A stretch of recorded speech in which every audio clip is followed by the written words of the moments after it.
Hello everyone, welcome to another mini blog. আজ তোমাদের সাথে আমি শীতকালে কী কী ফুল গাছ লাগিয়েছি তা শেয়ার করব। প্রথমেই দেখালাম একটা ডায়ান্থাস গাছ, তারপরে ইনকা গাঁদা, তারপরে এই হলুদ রঙের গাঁদা গাছ। আর এই ডায়ান্থাস গাছে এখনো কুড়ি আসেনি। তারপরে এই বৃন্দাবনী গাঁদা আমি অনেকদিন চাইছি, তাই তার সমস্ত কুড়ি আমি কেটে ফেলছি একটু একটু করে।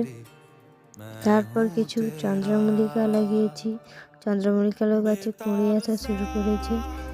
তারপর কিছু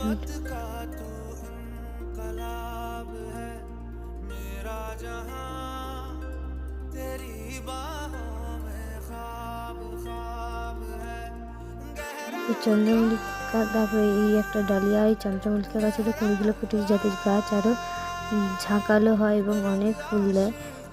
আর আমি কিছু কিছু ফুলও রাখছি। তারপর এই হলো একটা আমার হলুদ রঙের ইনকা গাঁদা, এটা হলো আমার চন্দ্রমল্লিকা গাছ।